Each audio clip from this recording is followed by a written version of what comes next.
Alright, what's up guys? So we're going to go over some kind of tips and tricks on installing one of our rear mounted C7 trunk tanks.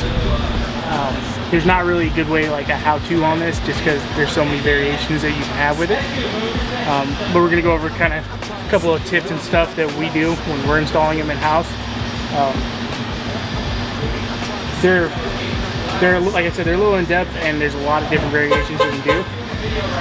Some of the basic stuff that we always do is once you get the carpet out of here, there is a big plastic piece over in this driver's corner. The driver's corner is where our ice tanks end up being. These are tanks that allow the targa top still to go in, so we drop it way down into that pocket just to allow some capacity. First thing we start with once the carpet's out, there is this big plastic chunk. We always pop that out. It opens up the whole pocket. So you just get rid of that. And then you're pretty much left with what we have here. Nice big pocket that's open.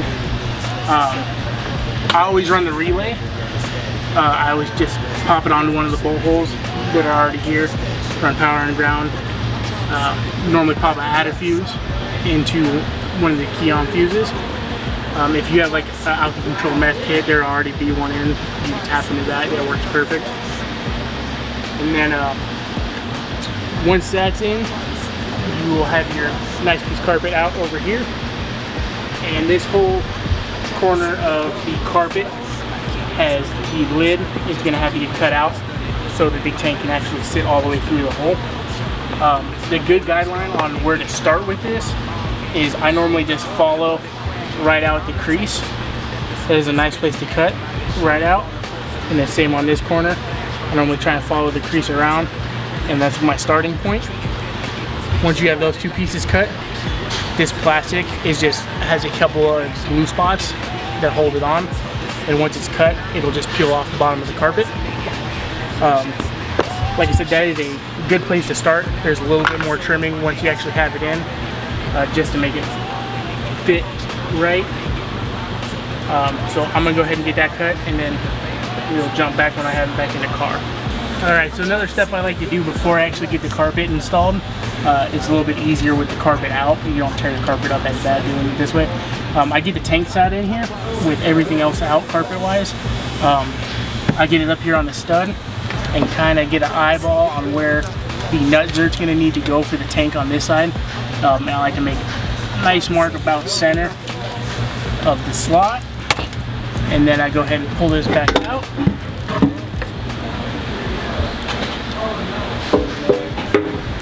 Go ahead and take our nicely cut carpet.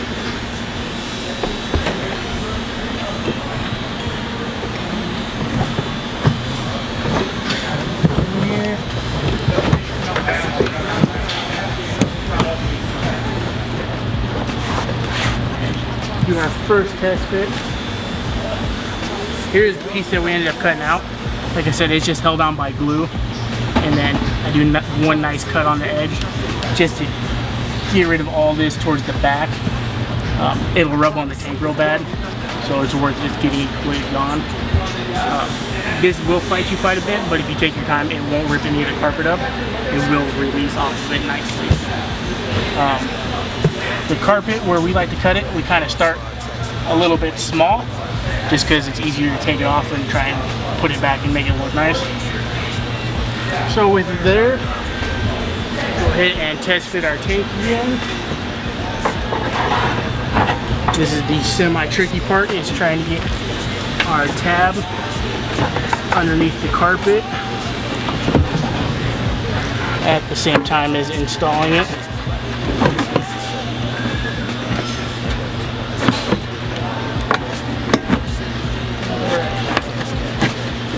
So, as you can see, that is a nice tight fit there with so the only cuts I did was just in the one corner. So it'll normally be sitting in a trunk like that.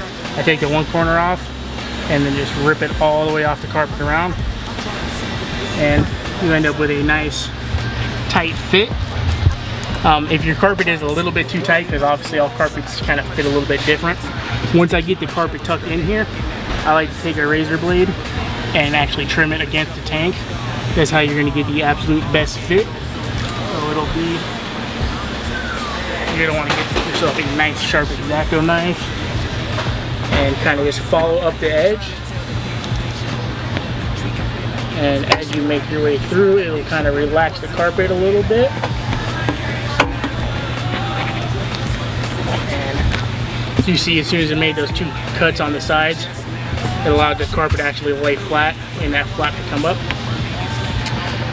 That makes it a super tight fit. You can go back and trim the carpet a little bit more if you want it completely flush. Personally, I like to leave it like that because it kind of seals it up a little bit better. So that's the basic on how to get the carpet to fit good with it. Obviously, you have to put your nut zert in there just to hold the other side of the tank down. And then hose-wise, both of our hoses exit out to the passenger side. There's several ways to get it to fit through here. This car already had a trunk tank on it, so they just have them coming out below and the plastic trim to fit it to come through right there. Usually what I do is I run the hoses across the back here, and I'll actually take out this whole chunk of fiberglass. And once that's gone and you kind of massage the harness over, you can fit both the feed and return hoses through there. And then on the inside of that panel, there's actually a big pressure vent for the cabin. We're way up in this corner. That is a perfect place to run the hoses out of. Like I said, this one already had the ice tank in it. I normally like to leave the actual perimeter of that vent and just cut the inner slots out. That way it gives it almost a grommet to go through the plastic or the fiberglass with. That's the best way that I found. Personally, that's the way I like it most.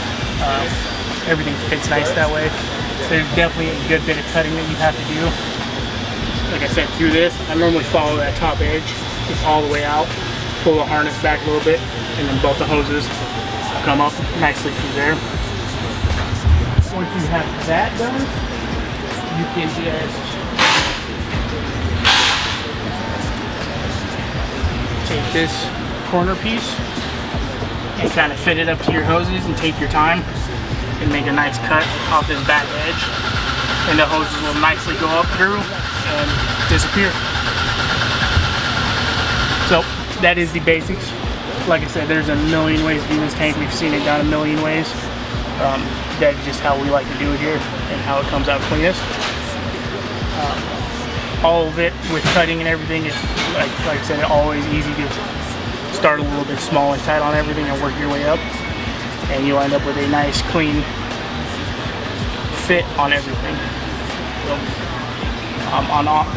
also on these tanks, the drain is on this back side. What I always do is the fittings that come with it will actually do like a 150 turn back, and I run it right back through the hole in between where the actual floor of the trunk sits and the bottom of the tank, and it'll go right down into the cubby. I punch a small hole in the cubby, run the 3/8 line through, and then it'll drain right out onto the ground for you. So that's the basic install of it.